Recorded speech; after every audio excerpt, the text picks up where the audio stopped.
ایک روایت میں آتا ہے کہ اہل جنت جنت میں جا کر ایک حسرت ان کے دل میں ہوں گی، حالانکہ جنت میں پہنچ کے کوئی حسرتیں نہیں ہوں گی، ہر حسرت پوری ہو جائے گی، لیکن ایک حسرت ان کے دل میں جنت میں پہنچ کر بھی ہوگی، اور وہ کیا؟ جو چند لمحے خدا کی یاد سے غافل گزارے کیوں گزارے؟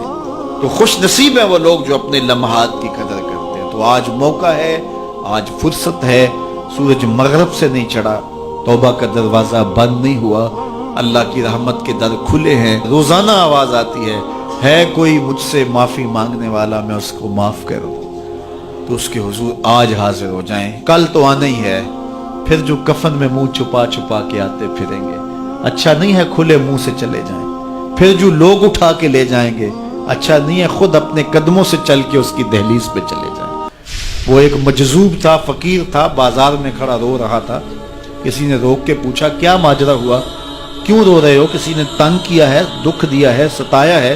اس نے کہا کچھ بھی نہیں ہوا، بس ان لوگوں کے رویے نے دکھی کر دیا۔ کہا کیا ہوا؟ کہا میرا یہ ذہن بنا تھا کہ میں ان کی اور رب کی صلح کروا دوں۔ تو کہا پھر کیا ہوا؟ کہا وہ تو مانتا یہ نہیں مانتا، وہ تو کہتا ہے ان کو لے آ میری دہلیز پہ، ایک آنسو سے سارے گناہ معاف کر دوں گا، لیکن ایسے کھوئے ہیں یہ الٹا مجھے بے وقوف کہہ رہے ہیں، یہ مجھے گھور رہے ہیں کہ تم کیا ہمیں بتا رہے ہو۔ اللہ اکبر! تو وہ تو مانتا ہے لیکن یہ نہیں مانتا۔ اگلے دن اسی فقیر کو دیکھا گیا کہ وہ قبرستان میں کھڑا رو رہا ہے، تو وہی شخص گزرا تو اس نے روک کے پھر پوچھا بابا قبرستانوں میں بھی روتا ہے اور بازاروں میں بھی روتا ہے، آج کیا مسئلہ ہوا؟ کہا مسئلہ میرا کل والا ہی ہے۔ کہا آج کیا ہوا؟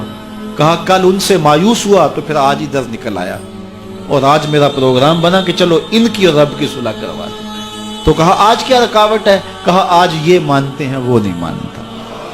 تو قبل اس سے کہ ادھر سے انکار ہو جائے کہ اب وقت بیت گیا، اب تم نے وہ وقت گنوا دیا، ہم نے بڑی مہلت دی تھی تمہیں، ڈوبتا سورج تمہیں روز کوئی پیغام دیتا تھا، اٹھتے ہوئے جنازے تمہیں روز کچھ کہتے تھے، بڑھاپا تمہیں آوازیں دیتا تھا، تم چلتے تو ٹھوکریں لگتی تھی، یہ ٹھوکریں تمہیں کچھ کہتی تھی، لیکن تم نے کسی بات پہ غور نہ کیا، اور لمبی زندگی کی امید پر تم نے مالک کی دہلیز کو چھوڑے رکھا، اب تمہارے لیے کوئی راستہ باقی نہیں بچا۔ تو قبل اس سے کہ وہ وقت آئے کوئی حجت باقی نہ رہے، زندگی کے جو 4 دن مجھے آپ کو میسر ہیں، ہم اللہ کے حضور سچی توبہ کریں۔ خوش نصیب کون ہے؟ جو جوانی میں توبہ کرتے ہیں، جوان کی توبہ پہ عرش الہی جھوم اٹھتا ہے۔ تو خوش نصیب لوگ ہیں جن کو سچی توبہ کی توفیق نصیب ہوتی ہے، اور وہ لوگ جو اپنی زندگیاں یوں ہی بسر کر دیتے ہیں اور راہ مستقیم پہ نہیں آتے، آوارگی میں بسر کر دیتے ہیں، تو پھر منو مٹی تلے چلے گئے، لوگ کہانی بھی بھول جاتے ہیں۔ تو قبل اس سے کہ وقت آئے مجھے اور آپ کو اپنی آخرت کے لیے ضرور کوشاں ہونا چاہیے، اور سچی توبہ سے اپنی آخرت کی تیاری کرنی چاہیے۔ کل کا پچھتاوا آج کے پچھتاوے سے بہتر ہے۔ کل کا پچھتاوا تو سوائے حسرت دکھ بڑھانے کے اور کیا ہوگا؟ آج کا پچھتاوا زندگی بدل دے گا۔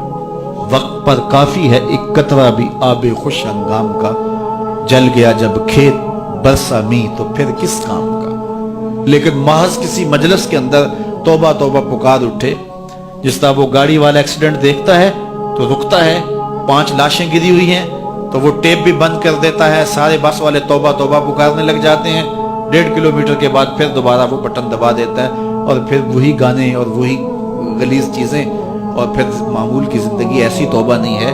توبہ یہ ہے کہ ما قبل کہ جو اعمال ہیں ان سے ندامت پیدا ہو اور ان کو ترک کر دیا جائے، اور آئندہ عزم مصمم رکھا جائے، تو اللہ تعالیٰ جل شانہ سچی توبہ کو قبول کرتا ہے، اور پھر توبہ کرنے والے کے ما قبل کے سارے گناہ مٹا کے نیکیوں میں تبدیل کر دیتا ہے۔